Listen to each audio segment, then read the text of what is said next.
पत्नी पहले अपने प्रेमी के साथ मिलकर पति की हत्या करती है, फिर पति के शव को घर में ही दफना देती है और फिर किसी को भनक न लगे उसके लिए ऐसा दिमाग लगाती है जिसे सुनकर पुलिस के भी होश उड़ गए।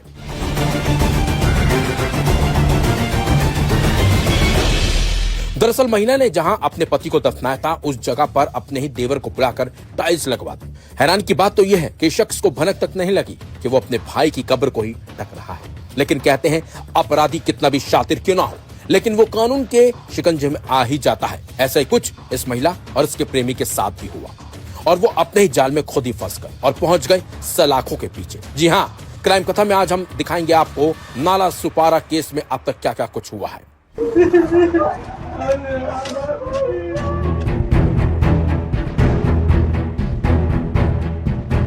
दरअसल 32 साल के विजय चौहान की हत्या के मामले में दोनों आरोपी यानी कि विजय की पत्नी चमन चौहान और उसका प्रेमी मोनू शर्मा पुलिस की हिरासत में है और पुलिस इन लोगों से लगातार पूछताछ कर रही है।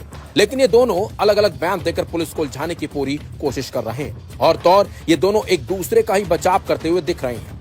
महिला का दावा है कि उसने अपने पति को जहर दिया था, जबकि मोनू का कहना है कि उसने गला घोटकर उसकी हत्या की थी। हालांकि पुलिस को शक है कि दोनों मनगढ़ंत कहानियां गढ़ रहे हैं और सच्चाई छिपा रहे हैं। चमन चौहान ने पिल्हार पुलिस को बताया कि उसकी और विजय की शादी को 10 साल हो गए और उनका एक 7 साल का बेटा है। उनकी शादी में तनाव था और वो अक्सर झगड़ते रहते थे। World-class faculty, cutting-edge labs and immersive learning. A vibrant campus life beyond the classroom. SGT University, nurturing future leaders. जनवरी में उसे अपने पड़ोसी मोनू शर्मा से प्यार हो गया।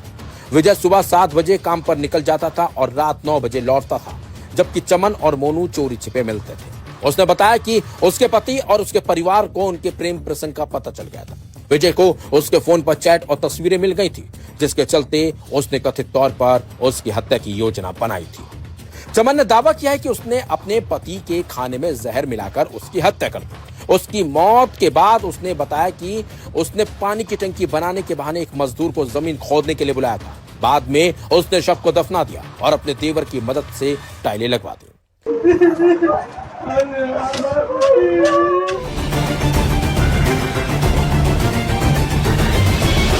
महिला ने पुलिस को यह भी बताया कि उसने अकेले ही इस काम को अंजाम दिया है और हत्या में मोनू का कोई हाथ नहीं था।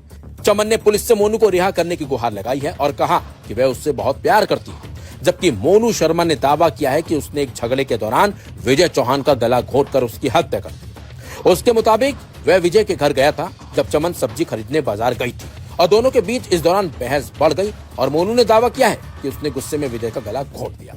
वहीं पुलिस को इस घटनाक्रम पर संदेह है और उनका कहना है कि विजय शारीरिक रूप से मजबूत और लंबा चौड़ा था, जबकि मोनू अकेले उस पर काबू पाने में सक्षम नहीं था।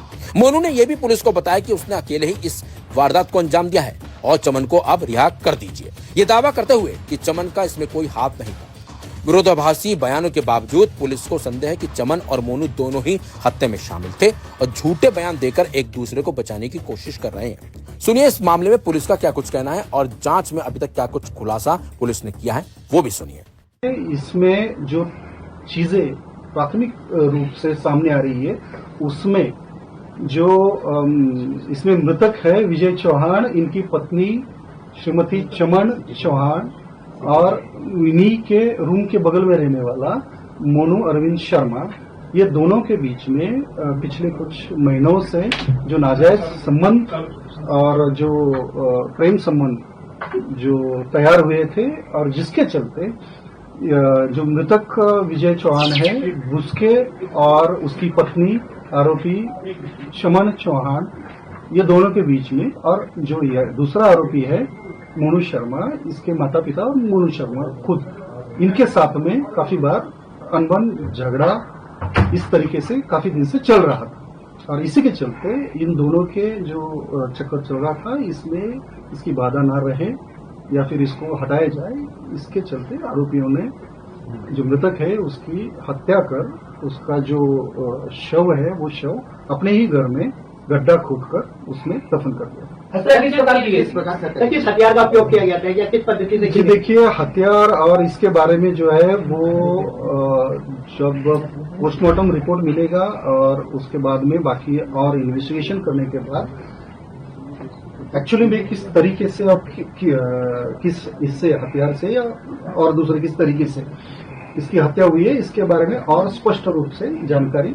सर क्या हत्या अभी तक हत्या प्राथमिक में मोनू की भी साझेदारी है? जी, हत्या में दोनों के सहभाग की प्राथमिक रूप से पुष्टि हुई है और दोनों ही आरोपियों के बारे में और जो भी घटनाक्रम हुआ है उसके बारे में आगे और डिटेल में इन्वेस्टिगेशन जो है वो जारी है। सर्विसगिरी का क्या रोल है? सर्विसगिरी का क्या रोल है? मैंने बताया आपको, देखिए जो अलग अलग फैक्टर्स या अलग अलग घटनाक्रम जो है वो घटनाक्रम की लिंक जब आप जोड़ोगे एविडेंस या कुछ पुरावे की दृष्टि से, तभी ये सब चीजें जो है वो सब चीजें क्लियर हो पाएगी। तो अभी ये जो प्राथमिक ही स्टेज पर अपना इन्वेस्टिगेशन है, जैसे जैसे ये पुलिस कस्टडी रिमांड में आगे इन्वेस्टिगेशन बढ़ेगा तो और भी काफी सारी चीजें हैं उनकी स्पष्टता मिल रही है। हत्या करने के बाद जो चमन है वो कितनी बेखौफ थी उसी घर में रहना, या उसके बाद कहाँ कहाँ गई, इसकी जानकारी? देखिए, हत्या ये अंदाजन 5 और 6 जुलाई के बीच में हुई है और उसके बाद तकरीबन 12 से 14 दिन तक आरोपी जो महिला है वो उसी घर में एकदम नॉर्मल तरीके से रह रहे थे, जैसे कि मतलब कुछ हुआ ही नहीं। इस महिला की भी हिम्मत की दाद देनी पड़ेगी जिसने अपने पति की हत्या की, उसे जमीन में गाड़ दिया और फिर उसी घर में रह भी रही थी जैसे कुछ हुआ ही नहीं। लेकिन अब ये और इसका प्रेमी सलाखों के पीछे, और उम्मीद है कि इन्हें ऐसी सख्त सजा मिले जो एक मिसाल कायम हो, क्योंकि ऐसी वारदातें लगातार हो रही हैं और महिलाएं लगातार अपने प्रेमियों के साथ मिलकर अपने पतियों को मौत की नींद सुला रही हैं। ऐसे में पुलिस को और कानून को सख्त होना चाहिए ताकि ऐसी महिला को सख्त सजा मिल सके।